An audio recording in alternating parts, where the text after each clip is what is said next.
Hi, welcome back to A Spiritual Life. I'm Carrie, I'm a mindfulness teacher, and I'm here to support you to move from your head to your heart, to go from surviving to thriving, to live a more calm, conscious, spiritual life. In today's video, we will be talking about kindness and compassion, about any perceived problems around this with regards to being kind to ourselves and others, and how mindfulness can help with that. Lots to talk about. Let's deep dive. So, what is kindness and compassion? Now, amongst kindness and compassion, I've also got a couple of other sort of deep emotions that we perhaps don't really know the difference between. So I thought it's worth going into all of them to sort of try and differentiate somewhat between them. So, empathy, the ability to understand and share the feelings of another. Sympathy, the feelings of pity and sorrow for someone else's misfortune. Kindness, the quality of being friendly and generous and considerate. And compassion, sympathetic pity and concern for the suffering and misfortune of others. And benevolent, is well-meaning and kindly. Even after reading them, they still seem quite similar, don't they?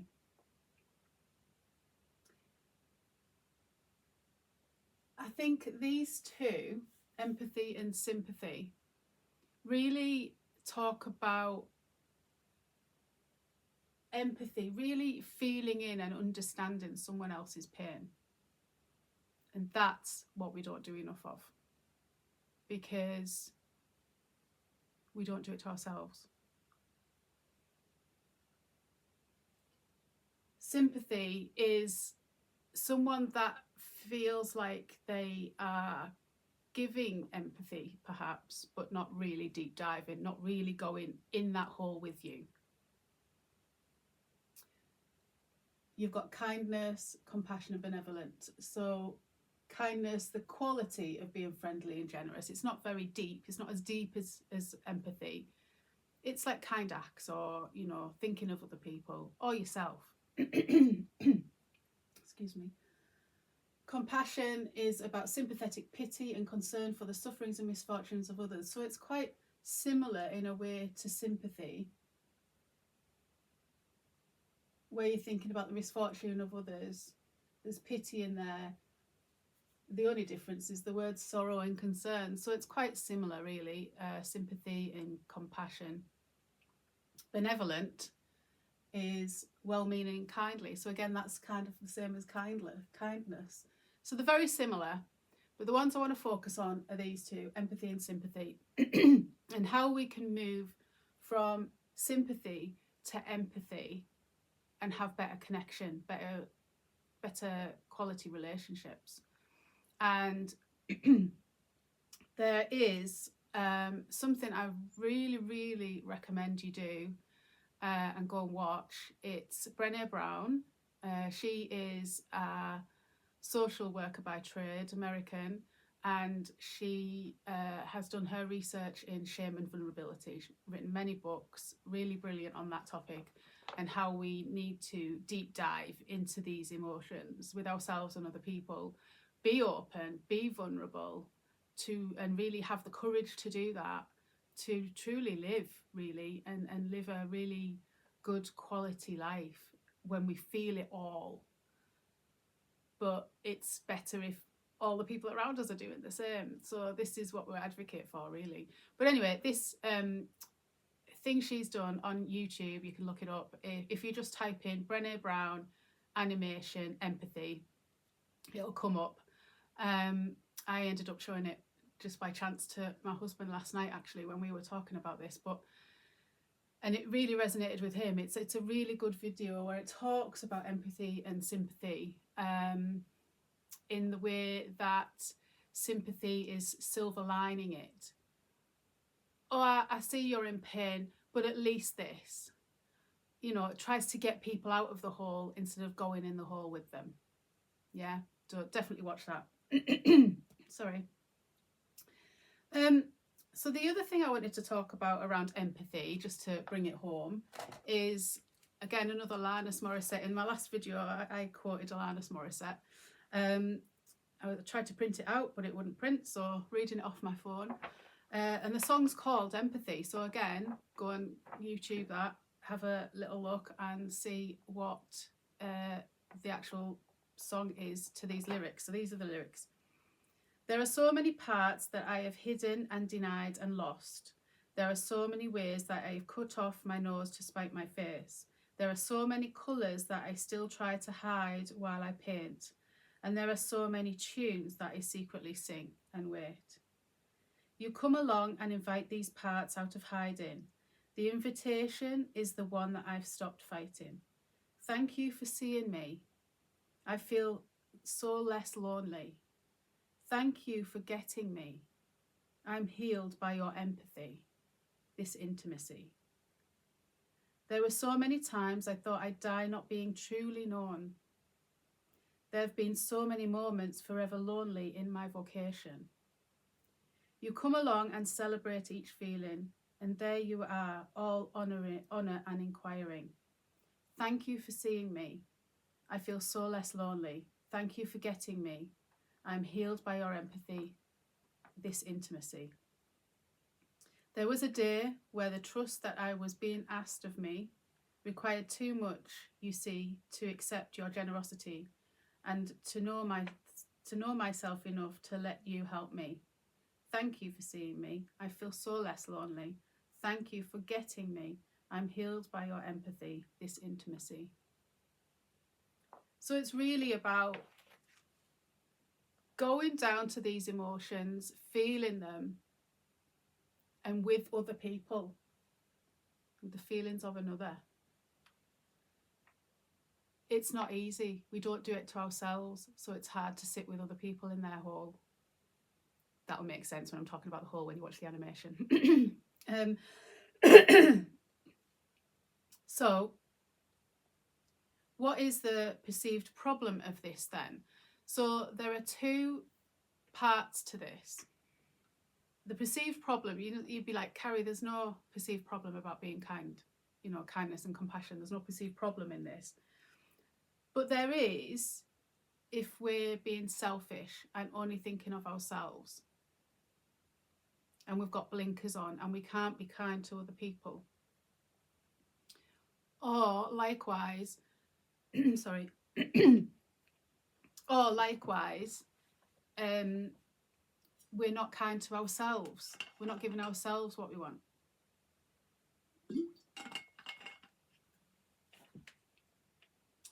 So, kindness, compassion to ourselves, very blinkered.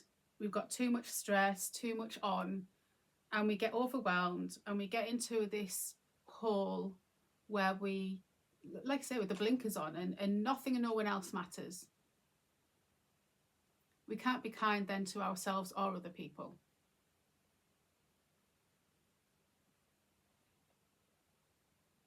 And then obviously we don't give ourselves what we need in those times. We are too busy thinking in our head, not in our hearts, about all the stuff that's going on, all the busy, all the work, all the jobs, all the stuff you hate doing, making yourself ill, financial stress, all these things. Oh, I've got a frog in my throat today, excuse me. Right, so the Buddhist teachings explain this quite well. Where you could have the first arrow, they call it primary suffering. So someone shoots an arrow at you. So an example of that could be you break your leg. And so the primary suffering you get from breaking your leg is pain. Pain and immobility stops you. That's the primary suffering. That's the first arrow that gets shot to you. Okay, there's nothing we can do about that. However, the second arrow that hits, you can do something about. This is secondary suffering that we put on ourselves by the way we react rather than respond to that secondary suffering. So that secondary suffering with the example of the broken leg, as well as pain, immobility, you then might in your head catastrophize about, well, now I can't work, I'm going to lose money, I'm going to lose the house, I can't take the kids to school, I can't do this, I can't do that, all because of this thing. Now, some of those things might be true. The logistics of these things, if it's broken, you are going to be off your feet for a while. And you will have to get some practical solutions to some of these problems, and some of them will be more prevalent to you than others. But in that moment, rather than just dealing with the primary suffering and not giving the second arrow and not adding this secondary suffering to that in the moment, that's what's causing the issue. But instead, we just focus on the now. This has happened. Let's go get it seen. Let's see what people say about it. Let's see what the prognosis is. And then let's respond in a mindful way, without catastrophizing, without going into this future that may or may not happen. Because until the doctor's seen it, you don't know. But you're already there. You've already lost your house and you're in the streets. That's the difference there. That's what we're talking about with this primary and secondary suffering and arrows, yeah? So we can pause, we can give ourselves the time and compassion we need, and this makes us feel so much more lighter in our bodies. As soon as we are aware of the uncomfortable feelings, rather than push away, we move towards them. So we're going to come on to a bit of that now, but I have got here, there's a lot of reading out today. This is a poem from Rumi, and it's a heart overflowing with love. I said, what about my eyes? Keep them on the road. I said, what about my passion? Keep it burning. I said, what about my heart? Tell me what you hold inside it. I said, pain and sorrow. He said, stay with it.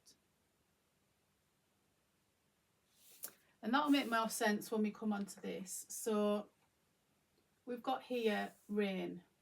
Now, I think it was Tara Brach that brought this about. The acronym RAIN, which is recognise, allow, investigate and nurture. Recognise the feelings, what's going on. So to do this little exercise, you might need to give yourself some time and space. Give yourself some time, before, during, after a meditation, when you're not going to be disturbed and you've got the time to get into it. Because it might bring some stuff up, and that's good, but you want to be in a safe space to do that. So you recognise the feelings.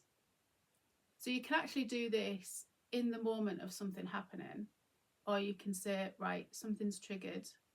I'm mindful about something triggering me. I'll come back and do this later tonight. As soon as you can, really.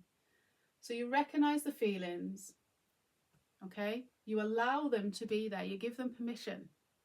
Like the poem, I feel pain and sorrow. I feel pain and sorrow. Investigate. Be curious about the feelings, sensations and experiences. Be curious about what you're feeling. What is in there? Where is it? Where in the body are you feeling it? Get curious about it. You are not it, because you are observing it. So you can't be it. But you can get curious with it. Go towards it. Then nurture. Be kind to yourself. What do you need right now? And one of the things I do here is to put my hand on my heart. Instantly for me, try it for yourself, but instantly for me, I struggle with embodiment. I am very much in my head. I'm a big questioner, big analytical person. So for me to get into the heart and get into the body, I have to make a real conscious effort to do that. And to help me with that, it's touch, to really embody. So if you're feeling some butterflies or something, you could go to your stomach and put your hand there.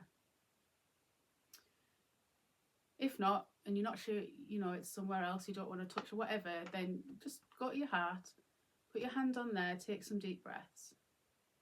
Feel what's going on. Nurture yourself here in this moment. What is it you need right now? And there might be tears, and that's fine too, because you're getting close, you're getting intimate.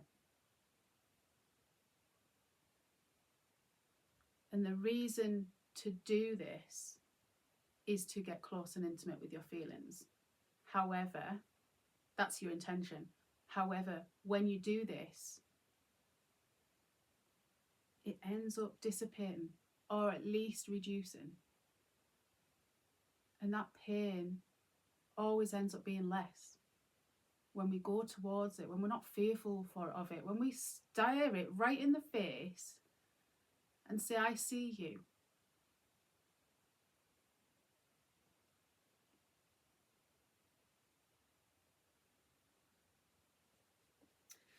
I think I did put to say this one at the end, but I'm going to do this now because it fits quite well.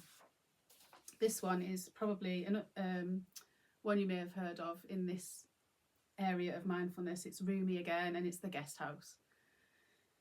This being human is a guest house. Every morning a new arrival, a joy, a desperation, a meanness. Some momentary awareness comes as an unexpected visitor. Welcome and entertain them all, even if they're a crowd of sorrows who violently sweep your house empty of its furniture. Still treat each guest honourably. He may be clearing you out for some new delight. The dark thought, the shame, the malice, meet them at the door laughing and invite them in.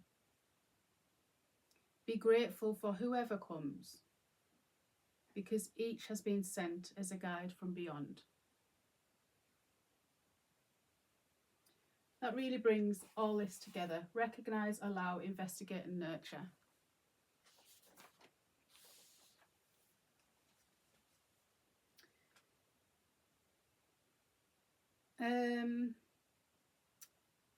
This next bit is about loving kindness to yourself and others. And these are a few phrases that you can say to yourself in a contemplative meditation. And again, because we're really going deep in just these little short words are so powerful. They can bring some tears up. And that's okay, because do you know what? We probably don't say these enough to ourselves, and that's why. That's why we get emotional. When we dedicate some time to do this work, we get emotional because we've never been down the hole with ourselves or other people. And once we can do it with ourselves, we can do it with other people, and we can be empathic with other people.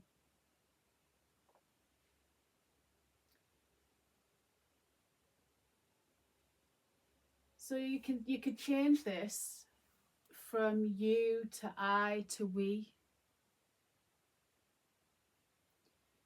May you be happy. So you could close your eyes while we do this and put your hand on your heart. May you be happy. May you be healthy. May you be peaceful. May you be free from suffering.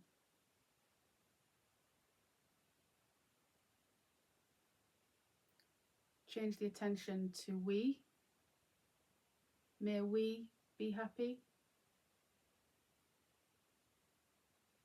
May we be healthy. May we be peaceful. May we be free from suffering. This time, turn it to yourself. May I be happy. Let that sit. May I be healthy. May I be peaceful. May I be free from suffering.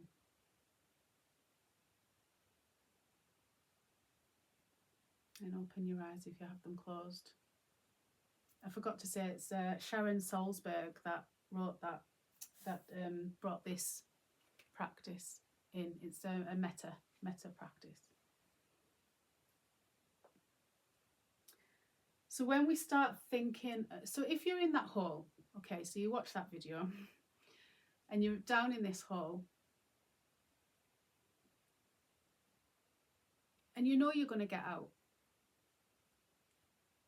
You know you're going to get out. With these tools that I'm teaching you, you will get out of that hole. But right now you need to feel the feels. You need to stay in that hole for a little bit.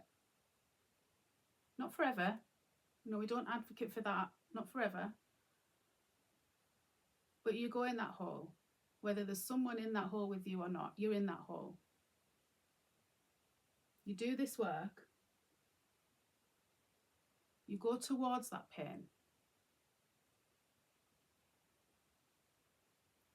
And then when you feel better having gone through that pain and faced it head on, and then you feel better for it, that's the consequence. That's not the reason we do it. That's not the intention we do it. We intend to get close to our feelings, the end. The byproduct of that is we do usually feel better from doing this work. So when we get to that point, we can then use these tools in the process of getting out and turning it around to other people, taking the blinkers off and saying, okay, I'm a bit stronger.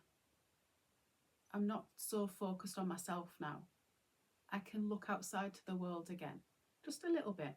It might not be, hey, I'm here, how can I help? It might not be like that. There is a difference. There is that hole and coming out of it. There's somewhere in between. And just notice where you are. But you will get out of that hole and you will start to look around and you'll see that world again open up. You'll see the people in there.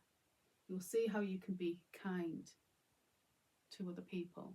And when you're kind to other people with the intention being kind to other people and nothing else, the byproduct again of doing that is you get that back.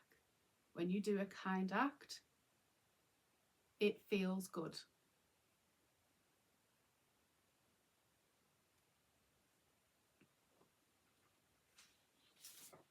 I think that may be it.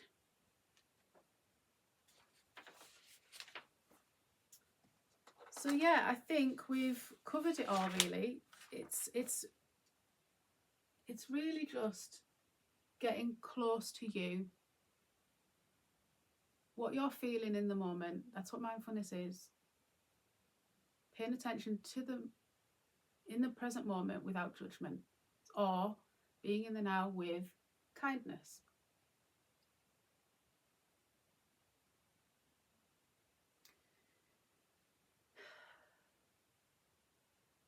So I hope it's helped.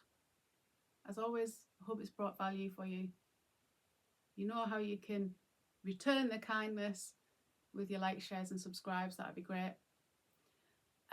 Otherwise, I wish you a good day. And if you do have any aha moments from this, drop them in the comments. I'd love to hear them. But yes, have a good day. Take care. Much love. Bye for now.